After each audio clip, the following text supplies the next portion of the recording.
नमस्कार, मैं हूं पीसी त्रिपाठी और आप देख रहे हैं हमारा विशेष कार्यक्रम सितारे। हमारे आप सभी दर्शकों का इस कार्यक्रम में स्वागत। दोस्तों, आज बात करेंगे आज के पंचांग की, व्रत त्योहार की, साथ ही हम आपको आपका राशिफल बताएंगे। इसके अलावा आज हम चर्चा करेंगे कि हम कंफ्यूज होते हैं, यानी भ्रम हमें होता है, आखिर इसकी वजह क्या है, और आज ये भी चर्चा करेंगे कि इसका समाधान क्या है। क्योंकि ज़्यादातर लोग कन्फ्यूज़न के कारण कोई एक्शन नहीं ले पाते, कोई डिसीजन नहीं ले पाते। तो अनडिसाइसिव होना या कन्फ्यूज़न होना, हमेशा डिलेमा में रहना, ये क्यों होता है और कैसे इसका समाधान करें, इस पर चर्चा होगी। इसके अलावा आपके फ़ोन कॉल्स होंगे, आप सीधे फ़ोन करके अपने प्रश्न पूछ सकते हैं। हमारा फ़ोन नंबर है 07714008777। आपसे आधे घंटे तक लगातार ये फ़ोन लाइन खुली रहेगी और हमें आपके फ़ोन का इंतजार रहेगा। तो चलिए कार्यक्रम की शुरुआत करते हैं, जानते हैं आज के पंचांग। आज शुभ संवत 2078 शक 1943, सूर्य दक्षिणायन का, आषाढ़ महीने की शुक्ल पक्ष दशमी तिथि और दिन सोमवार। आज दशमी 10:01 तक, विशाखा नक्षत्र 10:27 रात्रि तक। आज चंद्रमा तुला राशि में होंगे। आज का राहु काल 7:12 से 8:51 तक होगा। तो दोस्तों, ये तो था पंचांग, और अब बात करते हैं कंफ्यूजन की। जी, आप भी सोचते होंगे कि आखिर कंफ्यूजन पर ज्योतिष का क्या संबंध हो सकता है, पर हम आपको बताएं कि चंद्रमा मनसो जाता चक्षुः सूर्यो जायत सूत्राद्वैश्य प्राणश्च मुखादग्निर् जायत। यदि हम कालपुरुष की बात करें तो कालपुरुष के तीसरे हिस्से के स्वामी बुध होते हैं, और अगर हम मन की बात करें तो चंद्रमा से मन को देखा जाता है। अब आत्मा को देखें तो सूर्य से आत्मा देखी जाती है। अगर भाग्येश देखें तो मुझे से लगता है बृहस्पति भाग्येश होते हैं कालपुरुष के। तो कुल मिलाकर के देखने में आया कि यदि राहु लग्न तीसरे, पांचवें भाग्य या 11वें स्थान पर अपना प्रभाव डालते हों, या फिर इन स्थान के स्वामियों पर अपना प्रभाव डालते हों, या फिर चंद्रमा सूर्य बृहस्पति पर अपना प्रभाव डालते हों, तो निश्चय ही जानिए कि ऐसे जातक अनिर्णय की स्थिति के कारण असफल होते हैं। असल में कोई भी जो परिणाम आता है वो हमेशा निर्णय लेने के बाद प्रयास करने का परिणाम आता है। यदि आप निर्णय ही ना लें तो परिणाम आएगा ही नहीं, मतलब परिणाम हमेशा नकारात्मक ही होगा। तो बहुत सारे लोग जो अपने जीवन की शुरुआत करते हैं उसमें अनिर्णय की स्थिति में हमेशा लगे रहते हैं। जब मसलन यदि किसी मेज़बान ने आपसे पूछा कि चाय या कॉफ़ी, तो आपको सोचने में बहुत सारा समय गुजर जाता है, और मुझे से लगता है ऐसी स्थिति में आप निर्णय नहीं ले पाते कि कॉफ़ी या चाय। ऐसी कई बार स्थिति होती है कि आपको एक संस्थान में काम करना है, दूसरे संस्थान में, या फिर आपको शादी करनी है, या आपको घर लेना है, या आपको कहीं यात्रा करनी है, या कहीं कोई सब्जेक्ट चूज़ करना है, या किसी तरह के पढ़ाई करनी है। तो हर जगह पर आपको एक निर्णय लेना पड़ता है। ऐसा मैं मानता हूं कि the man has to take the millions of decision. एक व्यक्ति को अपनी ज़िंदगी में लाखों निर्णय लेने पड़ते हैं। ऐसी स्थिति में जो व्यक्ति अनिर्णय की स्थिति में रहते हैं वो अक्सर असफल होते हैं। बड़ा प्रश्न ये है कि इस अनिर्णय की स्थिति से बचा कैसे जाए।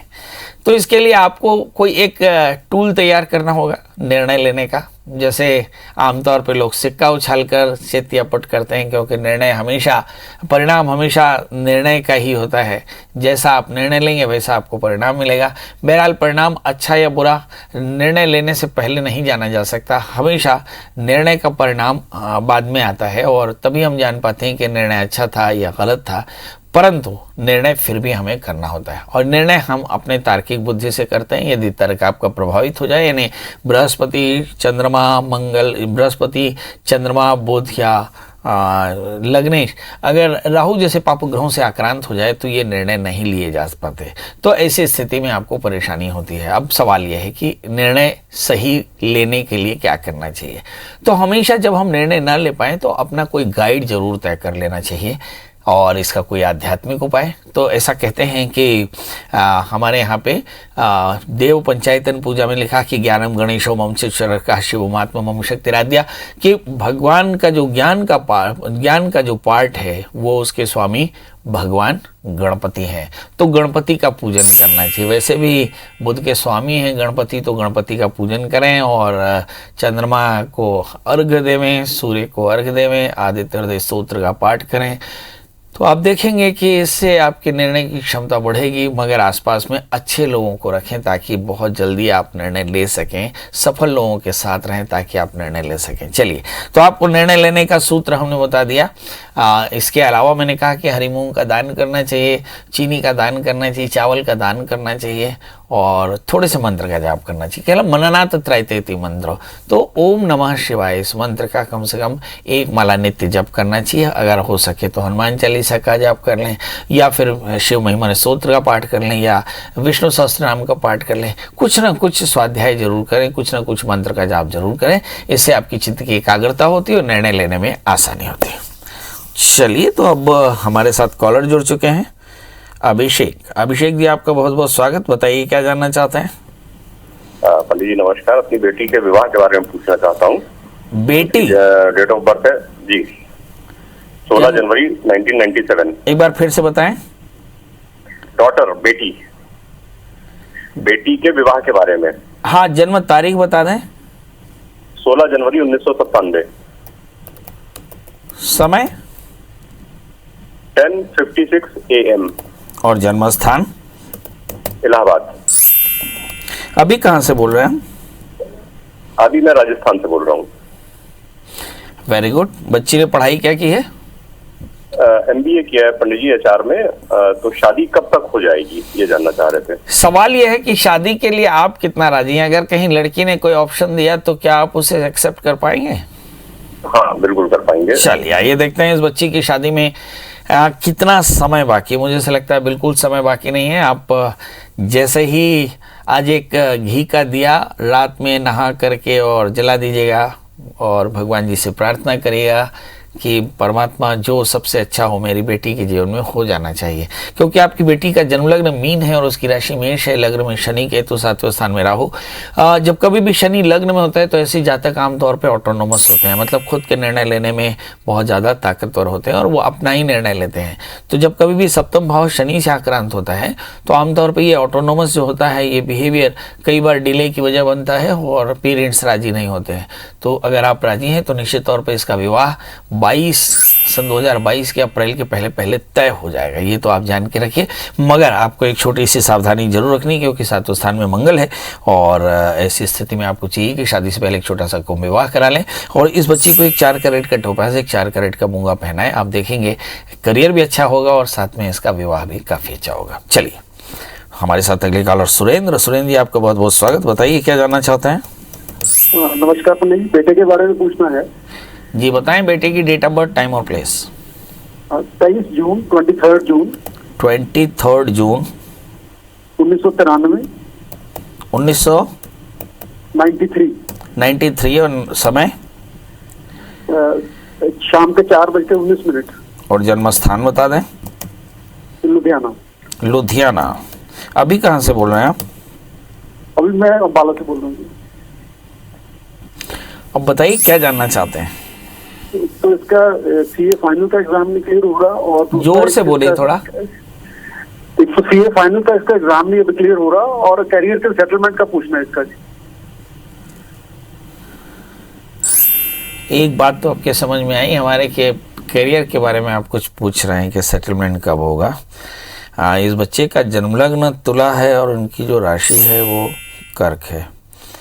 सेटलमेंट मुझे ऐसा लगता है कि बृहस्पति तृतीयेश 12वें स्थान में है, निर्णय लेने की क्षमता इनकी भी थोड़ी सी कम है और 5वें स्थान में शनि है। शादी में इनको भी काफ़ी प्रॉब्लम्स आने वाली है। अब बड़ा प्रश्न ये है कि अभी परिस्थितियां क्या चल रही हैं। शुक्र में राहु की अंतर्दशाएं चल रही हैं, मतलब बीते 3 सालों में कोई बहुत बड़ा निर्णय या बहुत बड़ा अचीवमेंट हुआ वो मुझे नहीं दिखाई पड़ता, मगर बृहस्पति की दशाएं शुरू हो रही हैं तो तृतीयेश और षष्ठेश 12वें स्थान में है। तो अब आने वाले 3 साल बड़े महत्वपूर्ण होने वाले हैं। हालांकि बृहस्पति अष्टम स्थान में है, जो कुछ भी होगा अप्रैल 2022 के बाद होगा। सवाल यह है कि 2022 से 3 वर्ष के भीतर इनकी स्टेबिलिटी आएगी। इनको करना क्या चाहिए? तो एक 4 कैरेट का जामुनिया, एक 4 कैरेट का ओपल धारण कराएं और इस बच्चे से कहें कि बुधवार का व्रत करे, केले के वृक्ष की सेवा करे, शादी से पहले एक छोटा सा अर्क विवाह करा लेवे और कोशिश करे कि ये बेसन के लड्डुओं का गुरुवार को दान किया करें। ऐसा करने से आप देखेंगे कि बहुत जल्दी इनकी परेशानियां दूर हो जाएंगी। जितेंद्र जितेंद्र जी, आपका बहुत बहुत स्वागत है। बताइए क्या जानना चाहते हैं? जी नमस्कार। 27 दिसंबर 1973। जोर से बोलिए। 27 दिसंबर 1973। समय 11:55 सुबह। जन्म स्थान जन्म स्थान है जी चंडीगढ़। क्या जानना चाहते हैं? चंडीगढ़। हाँ, मेरा पंडित जी कोई भी बिजनेस नहीं करता होगा, कोई बिजनेस के पूछना चाहता हूँ कौन सा बिजनेस करना चाहिए मुझे और पार्टनरशिप करनी चाहिए। अभी क्या करते हैं प्रभु? अभी क्या करते हैं आप? अभी तो कुछ भी नहीं कर रहे, अभी बेले हैं पंडित जी। अभी हैं? फ्री है, फ्री, कुछ नहीं कर रहे। चलिए आइए देखते हैं। बड़ा प्रश्न ये है कि क्या आप बिजनेस कर सकते हैं। तो 3 चीज़ें अच्छे से समझ लेना चाहिए। मेहनत का परिणाम मजूरी, व्यवसाय का परिणाम सैलरी या फीस, और रिस्क का परिणाम लाभ है। अब बड़ा प्रश्न ये उठता है कि कोई व्यक्ति मेहनत करेगा यानी मजूरी करेगा, या नौकरी करेगा, या व्यापार करेगा। 3 प्रश्न आते हैं। तो तीनों प्रश्नों के जवाब तीसरे स्थान से दिए जा सकते हैं। आपका तृतीय शुक्र है, 11वें स्थान में बृहस्पति के साथ है। You are good as a professional, आप बहुत अच्छे प्रोफेशनल हो सकते हैं। तो आपको सर्विस सेक्टर में काफ़ी अच्छा फ़ायदा होगा। तो आप कोई भी ऐसा व्यवसाय जिसमें सर्विस होती है, जैसे पार्लर का काम करना या ड्राई क्लीनिंग का काम करना, ये आपके लिए काफ़ी अच्छा होगा। और मैं ऐसा मान सकता हूँ कि you are good as a salesman, बहुत अच्छे सेल्समैन हैं। तो आप सेल्स का भी काम, ट्रेडिंग का भी काम स्टार्ट कर सकते हैं। बड़ा प्रश्न है कि किस चीज़ की ट्रेडिंग करनी चाहिए। तो मुझे ऐसा लगता है इन दिनों में जो सबसे आसान है वो है रियल एस्टेट का, दूसरा कपड़े का, तीसरा ज्वेलरी का, चौथा इमिटेशन ज्वेलरी का, और 5वां है अगर आप कंस्ट्रक्शन मटेरियल का कोई काम करें, आपके लिए काफ़ी अच्छा रहेगा। अब सवाल यह है कि किसी तरह की सफलता या असफलता की क्या कोई परिस्थितियां बन सकती है। निश्चित तौर पे शनि के साथ आक्रांत राहु है, तो मुझे ऐसा लगता है कि पितृदोष है, पितृदोषों की शांति करानी चाहिए। तीसरी बात, कोई स्टोन पहना जा सकता है जी, 8 कैरेट का इटालियन मूंगा, 4 कैरेट का टोपाज धारण करें। क्या कोई व्रत किया जा सकता है जी? पक्के तौर पर मंगल का व्रत करना आपके लिए फायदेमंद रहेगा। यदि मैं आपकी जगह होता तो कंस्ट्रक्शन मटेरियल या कंस्ट्रक्शन से संबंधित व्यापार करता, ये आपके लिए काफ़ी फायदेमंद होता जी। हमारे साथ सुरेश और दिनेश दोनों इष्ट हैं। आइए सबसे पहले सुरेश जी से बात करें। सुरेश जी, आपका बहुत बहुत स्वागत है। बताइए डेट ऑफ बर्थ, टाइम और प्लेस। प्रभु टीवी की आवाज़ बंद कर दीजिएगा तब बात बनेगी। सुरेश जी, टीवी की आवाज़ बंद करके डेट ऑफ बर्थ, टाइम और प्लेस बता दें। चलिए, लगता है कि बात नहीं हो पाएगी। दिनेश जी से बात करते हैं। दिनेश जी, आपका बहुत बहुत स्वागत। बताइए क्या जानना चाहते हैं। प्रणाम गुरु जी, मेरा डेट ऑफ बर्थ है 18 अगस्त 92। 18 अगस्त 92। और समय बता दें। 11:54 AM। और जन्म स्थान बता दें। महासमुंद, छत्तीसगढ़। बताइए प्रभु, जानना क्या है? बहुत दिन से पंडित जी सिविल सर्विस की तैयारी कर रहा हूँ, फॉरेस्ट की भी दे रहा हूँ, कुछ सफल नहीं हो पा रहा हूँ। आपको ऐसा लगता है कि कोई कमी आपके भीतर है या फिर भाग्य ही साथ में दे रहा है? चलिए यही देखते हैं। मुझे ऐसा लगता है कि आत्मछिद्रम न पश्यति पर छिद्रम पश्यति व बालिशः। हमेशा हमें अपनी कमियों को नज़र रखना चाहिए ताकि हम अच्छे परिणाम पा सकें। हम देखते हैं कि आज चर्चा कर रहे थे कि तीसरे स्थान में अगर राहु हो या तृतीय राहु से आक्रांत हो जाए तो क्या होता है। तो भ्रम की स्थिति होती है, और कई बार इस भ्रम के चलते हम गलत निर्णय भी ले लेते हैं। कई बार निर्णय नहीं ले पाते और कई बार गलत निर्णय लेते हैं। आज निर्णय पर ही चर्चा हो रही है। आपका जन्मलग्न तुला है और आपकी जो राशि वो मीन है, तीसरे स्थान में राहु, और तृतीय जो बृहस्पति है वो राहु से आक्रांत है। इसलिए मुझे ऐसा लगता है कि एक तो एकाग्रता कम है और दूसरा गलत आपने निर्णय लिया, आपकी चॉइस से बाहर का निर्णय लिया। इस समय शुक्र में शनि की अंतर्दशाएं चल रही हैं। शनि आमतौर पे अहंकार और ममता दोनों का एक प्रतीक मात्र है, और जब कभी भी शनि के अंतर्दशाएं चले तो जातक आमतौर पे मैं और मेरा इन दोनों ही लफड़ों में फंस सकता है। ऐसी स्थिति में करना क्या चाहिए? तो बहुत साफ तौर पर आपको अपने फ्रेंडशिप से बचना चाहिए, और मुझे ऐसा लगता है कहीं ना कहीं मानसिक उलझाव है, इसके चलते आपके जीवन में असफलताएं। करें क्या? सबसे पहले अपने आप को आइसोलेट करके थोड़ा एकाग्र हो जाएं, और आने वाले 1 वर्ष के भीतर जितने भी एग्जामिनेशन है, खासकर अप्रैल 2022 के बाद में आपको बड़ी सफलता मिलने की संभावना है। ऐसी स्थिति में आपको खूब मन लगा लगाकर मेहनत करना चाहिए। इसके अलावा आप चाहें तो एक 4 कैरेट का ओपल, 4 कैरेट का पन्ना धारण करें। बुधवार का व्रत करें, केले के वृक्ष की सेवा करें और हरी मूंग का दान करें, तो आप जानेंगे कि बहुत जल्दी आपको सफलता मिल जाएगी। हमारे साथ अगले कॉलर पवन जी हैं। पवन जी, आपका बहुत बहुत स्वागत है। डेट ऑफ बर्थ, टाइम और प्लेस बता दें। 10/3/2000 10/3/2000 और जन्म समय 4:45 एक बार फिर से बताएं। 4:45। 4:45 हाँ जी। और जन्म स्थान? जन्म स्थान कांगड़ा। ये सवेरे का है शाम का? ये शाम का। जी, हमारे बहुत सारे दर्शक कांगड़ा से हैं, कांगड़ा कश्मीर और उत्तर के हैं। जी बताएं, क्या जानना चाहते हैं प्रभु? पर गवर्नमेंट जॉब के बारे में जानना चाहते थे, गवर्नमेंट जॉब है या नहीं, और है तो कब तक है? चलिए आइए देखते हैं गवर्नमेंट जॉब है या नहीं है तो कब तक है। आपका जन्मलग्न सिंह है और आपकी जो राशि है वो मेष, भाग्यस्थान में बृहस्पति बैठे हैं, गवर्नमेंट जॉब पे के तौर पर होगा। राहु और केतु के बीच में ज़्यादातर ग्रह फंसे पड़े हैं, इसलिए नित्य दत्तात्रेय कवच का पाठ करें, एक 4 कैरेट का माणिक के 4 कैरेट का टोपाज धारण करें और मंगल का व्रत करें, मंगल सूत्र का पाठ करें। आप देखेंगे कि बहुत जल्दी आपको नौकरी मिल जाएगी। आपके लिए इस लकी टाइम है 17 सितंबर 2022 से लेकर 1 वर्ष, मतलब ये जो 1 वर्ष 2022 सितंबर के बाद शुरू होगा वो आपके लिए काफी लकी शक्की से रहेगा और इसी समय आपको नौकरी मिलने वाली है। जी प्रमिला जी, आपका बहुत बहुत स्वागत है। बताइए क्या जानना चाहते हैं? पंडित जी प्रणाम। जी प्रणाम।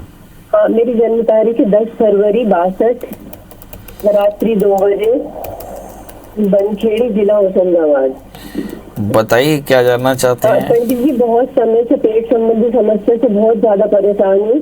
पेट में जलन व भारीपन की समस्या तो बनी रहती है, पर कभी कभी वो बहुत बढ़ जाती है और लंबे समय तक चलती रहती है। पूरे शरीर में बहुत जलन होती है, इलाज से फायदा नहीं मिल पाता। किसी बड़ी समस्या, सर्जरी का जरूरत तो नहीं है।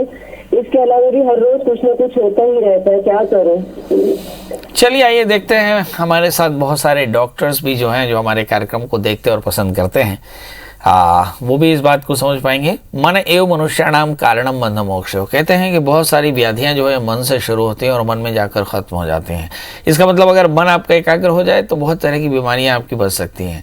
ये चर्चा इसलिए कर रहे हैं कि आज हमारा जो विषय है वो है मन। मन अगर भ्रम में आ जाए तो क्या होगा, मन भय पाले तो क्या होगा, मन आशंकित हो जाए तो क्या होगा।